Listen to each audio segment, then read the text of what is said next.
In the year 1119, Jerusalem was a dangerous place. Pilgrims traveled thousands of miles to reach the Holy Land. Many never returned. Roads were filled with bandits. Protection was almost non-existent. And from this chaos, a small group of knights emerged. They were poor. They owned nothing. No land. No wealth. Yet within 2 centuries, they would become one of the most powerful organizations the medieval world had ever seen. They were called the Knights Templar. At first, they were only 9 men, warriors who took vows of poverty, obedience, and chastity. They were monks, with swords.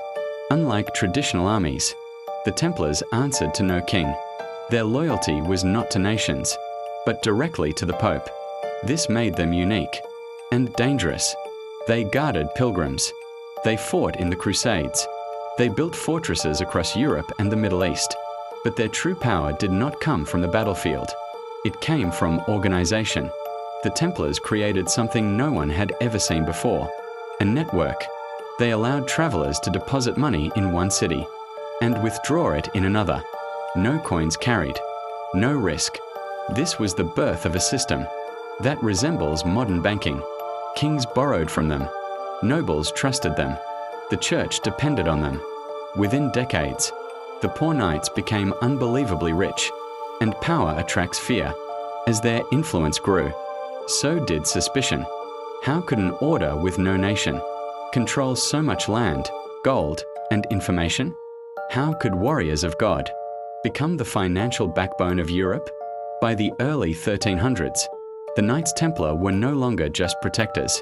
They were a system, and systems threaten rulers who cannot control them. This was the beginning of the end. The Knights Templar did not become powerful through war alone. Their true strength came from something far more revolutionary: money. In the medieval world, wealth was heavy. Gold had to be carried. Travel was dangerous. Robbery was common. The Templars solved this problem in a way no one else had. A pilgrim could deposit gold at a Templar house in Paris and receive a written document. That document could later be exchanged for money. In Jerusalem, no coins, no risk. This was not magic. It was trust.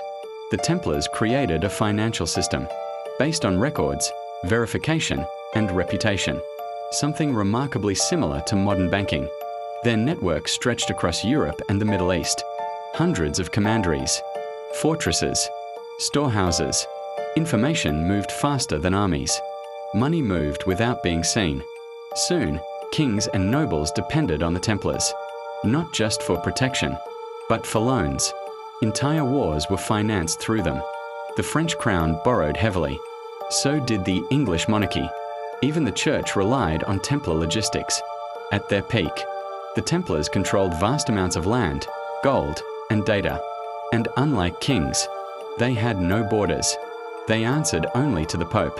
This made them the most efficient organization of their time, but it also made them untouchable. And untouchable power is always temporary. Rulers began to fear what they could not control: an order that moved money across continents without asking permission was more dangerous than any army. The Templars had become something new. Not soldiers, not monks, but a system. And systems outlive individuals until someone decides they must be destroyed. By the early 14th century, the Knights Templar stood at the peak of their power. They controlled land. They controlled money. They controlled information. And they answered to no king. For monarchs drowning in debt, this was unacceptable. One man, in particular, saw the Templars not as protectors, but as a threat: King Philip IV of France. He owed the Templars enormous sums of money, and he needed a way out. So instead of paying his debts, he chose to erase his creditors. On Friday, October 13th, 1307, orders were sent across France. At dawn, Templar knights were arrested simultaneously. No warning, no trial. They were accused of heresy, blasphemy, secret rituals. Confessions were extracted under torture. The charges were shocking and convenient. Public opinion turned quickly. Fear spread faster than facts. The church hesitated at first, but political pressure grew. Eventually, the Pope gave in. The order that once answered only to the Vatican was now declared an enemy of God. Templar assets were seized. Fortresses were taken. Records disappeared. In 1312, the Knights Templar were officially dissolved. Their Grand Master, Jacques de Molay, was burned at the stake. With him, an entire system collapsed. Or so it seemed, because while the order was destroyed publicly, many questions remained unanswered.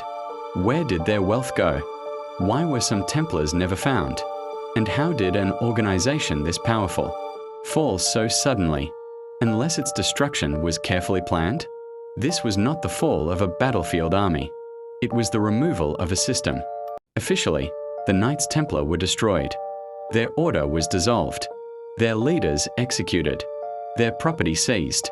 And yet, the story does not end there, because history shows something unusual. An organization that powerful does not simply vanish overnight. After the arrests of 1307, many Templars were never captured. Some disappeared from records entirely. Others reappeared under different names. In Scotland, Templars were never fully persecuted. In Portugal, the order was quietly rebranded. The Order of Christ was born, with the same members, the same structure, and the same resources. Only the name changed. This pattern appears again and again. The Templars did not fight their destruction. They adapted to it. Their knowledge survived. Their financial practices survived. Their organizational methods survived. And these elements began to surface in new forms: guilds, brotherhoods, fraternal orders, not armies, but networks. Some historians suggest that Templar traditions influenced later secret societies, not through direct control, but through inheritance. Ideas move more easily than armies. Systems outlive institutions. Even after their fall, Templar symbols continued to appear. Architecture, ritual language, financial models. The visible order was gone, but the blueprint remained. This is how power truly survives, not by resisting change, but by blending into it, by becoming invisible. The Knights Templar were not erased from history. They were absorbed into it. The Knights Templar did not survive as an army. They did not return as a kingdom. And they did not rule the world from the shadows. What survived was something far more powerful. A model. The Templars proved that power does not require borders, that loyalty can exist beyond nations, and that systems are stronger than individuals. They built a structure where trust replaced force, where information moved faster than weapons, where organization outlived ideology. This was their true legacy. Long after their banners were burned, their methods remained. Banking systems based on trust and verification. International networks operating beyond state control.